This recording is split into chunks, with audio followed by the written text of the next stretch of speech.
The harbour you see today, in the heart of Marseille, the one lined with restaurants and fishing boats, is the oldest continuously used port in Western Europe. For 26 centuries, ships have entered this same narrow inlet, sheltered by the same two rocky headlands, docking in the same deep natural basin. But before the cafes, before the stone quays, before the Romans, this was just a wild limestone cove on a foreign shore. And the people who first saw its potential were not French, they were Greek.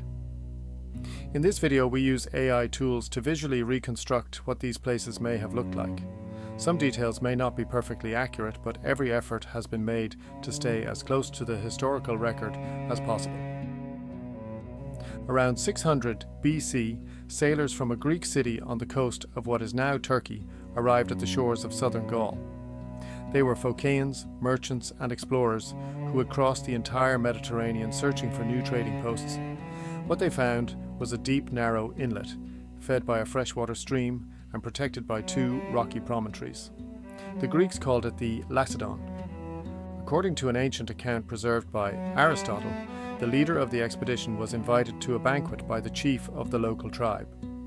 That night, the chief's daughter was to choose a husband from among the gathered suitors. To everyone's surprise, she passed over the local men and offered the ceremonial cup to the Greek stranger. The marriage sealed an alliance, and the land around the cove became the site of a new city.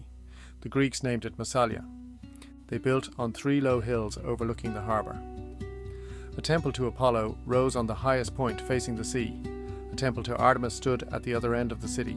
Thick stone walls enclosed 50 hectares of land. Within a century, Massalia had become one of the most important trading ports in the western Mediterranean. The Phocaeans exported local wine, salted fish, cork, and aromatic herbs. They imported goods from across the Greek world.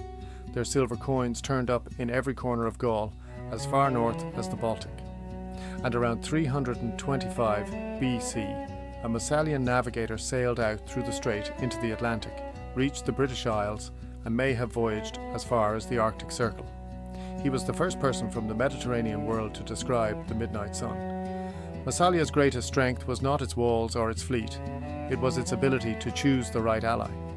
For centuries the city stood beside Rome, and Rome rewarded that loyalty with something priceless: independence. When Carthage threatened the western Mediterranean, Massalia provided ships to fight alongside the Roman fleet during the Second Punic War. When Hannibal marched his army toward the Alps, a Roman force landed at Massalia to try to intercept him. The city was Rome's anchor on the southern coast of Gaul, and both sides knew it. In 125 BC, when hostile Gallic tribes threatened Massalia, the city called on Rome for help. Roman legions defeated the Gauls, but the rescue came at a cost. Rome used the opportunity to establish a permanent military presence in southern Gaul and built a road through Massalian territory connecting Italy to Spain. A rival Roman colony was founded at Narbonne, not far along the coast, competing directly for the same trade routes. Massalia was still free, but the ground beneath it was shifting. Then, in 49 BC, Rome tore itself apart. Civil war erupted between Caesar and his rivals. Massalia tried to remain neutral, but when a representative of Caesar's enemies arrived at the city, the Council of 600 chose to side against Caesar. It was the worst decision in the city's history. Caesar's legions besieged Massalia by land while his fleet blockaded the harbour. After months of fighting, the city surrendered. Caesar stripped Massalia of its colonies, its fleet, and most of its territory. The 600-year-old republic kept its name, but lost everything that had made it powerful. Massalia would never be independent again. After Caesar, Massalia was no longer a power, but it refused to disappear. Under Roman rule, the city adapted. It lost its trade empire to rivals like Arles and Narbonne, but it found a new role. Roman families sent their sons to study in Massalia, which still carried the prestige of Greek learning. The city became known as the Athens of the West, a place where philosophy and rhetoric were taught in Greek long after the rest of Gaul had adopted Latin. If you are enjoying this video and want to help this channel grow and produce more content like this, consider joining as a member. Your support makes a real difference. In the 4th century, Christianity reshaped the city. A bishopric was established, and in the 5th century, a monk from the eastern Mediterranean founded a monastery on the hillside above the harbour. That monastery would become one of the first in the Western world, and its fortress-like walls still stand in Marseille today. When the Roman Empire collapsed, Marseille did not collapse with it. The Visigoths took the city in the 5th century, but the old Greek walls held, the harbour stayed open, and trade continued. By the 6th century, Marseille was thriving again as a major commercial hub, its Roman-era forums and bathhouses still in daily use.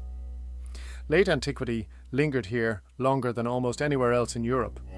Then in 739, everything was destroyed in a single act of punishment.